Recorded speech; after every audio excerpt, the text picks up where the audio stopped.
All right, so who remembers that weird time in history when schools would call fire departments to come out to the school with this miniature house and take all of us children and trap us inside of this miniature house, which was actually just a trailer that was designed to look and feel like a full-size house for us children. But they would take us kids and trap us inside of this house, shut the doors, light the fireplace in the house, and start pumping smoke inside of the house with the smoke detectors going off to basically like simulate a fire happening, and us kids had to figure out how to escape the house before the house burned down, and that was how they did fire drills back in the day. Do you guys remember that? Well, we actually bought one of those old retired fire trailers, and today we're gonna convert it into a house for some animals. Come on, let's go. So we actually bought this cool piece of nostalgic history 2 whole years ago, and we got it from the St. Tammany Fire Department all the way out in Mandeville, Louisiana, when they listed it on eBay and we won the eBay auction. Now it has sat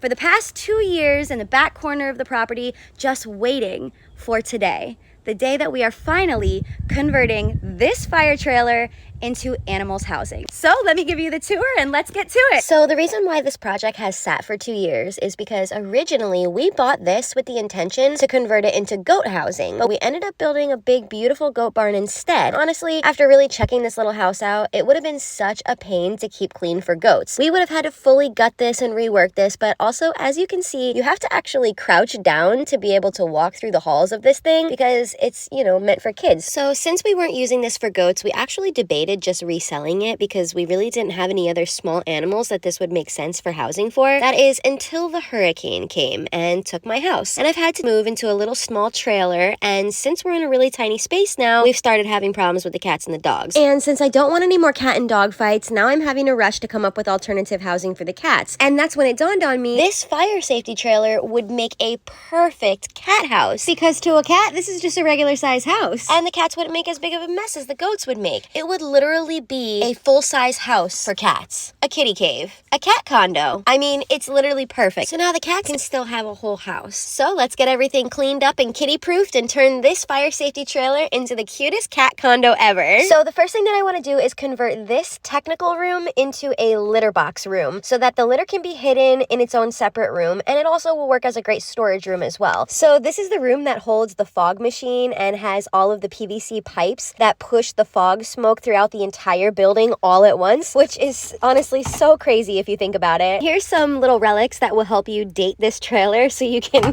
figure out what year this is from just from these things alone. I honestly wish I had a tape player because this VHS tape probably has the tutorial on how to escape the house. If we can't watch the tutorial, how will we know how to escape? Before we tear everything out, we should probably close all the doors and the windows and turn the system on. And try it. And just, you know, see if we can get out of here. See if we die from smoke inhalation. So we started gutting the unnecessary parts of this room. They had this whole carpeted box that covered the wheel well, but I have to remove that box in order to be able to fit the little robot that we have. And check out the fog machine that we pulled out of here. This thing was a whole fire hazard in and of itself. Anyway, pretty sure that about halfway through this project, Kevin's brain started to melt from project overload and he started to lose it a little bit.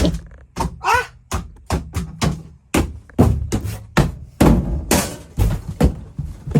It'll build itself.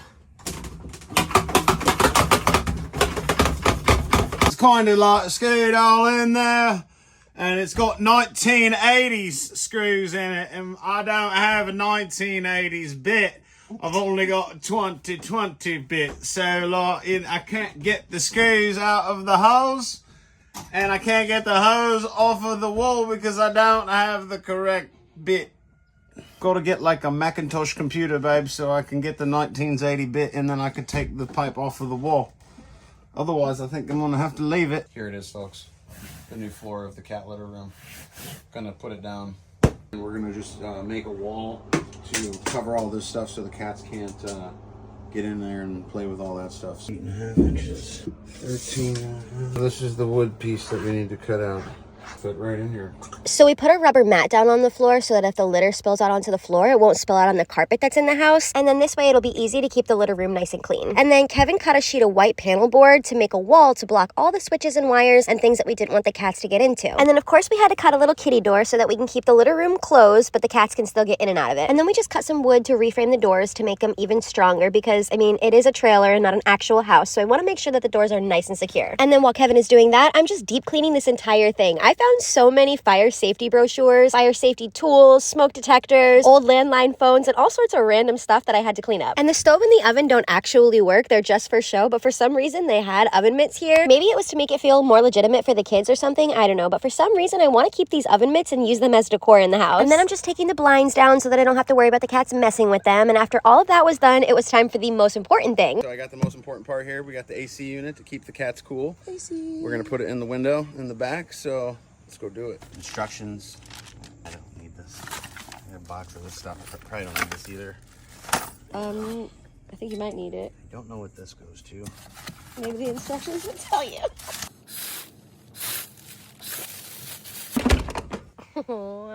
Busted. Caught red-handed reading the instructions. Can you go grab the my tools?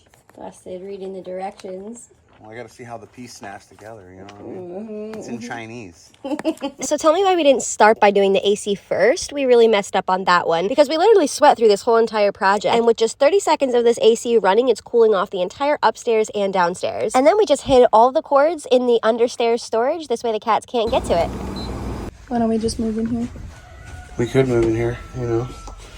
I mean, it's your height. Works perfect for you. No, I gotta crouch a little still. So that's it. We just turned this fire trailer into a little kitty condo by cat-proofing everything, adding a litter room, adding air conditioning so it stays nice and cool for them. And now the next step is to decorate it with all of their blankets, toys, and things that they love so that it's all nice and cozy and ready for kitty move-in day.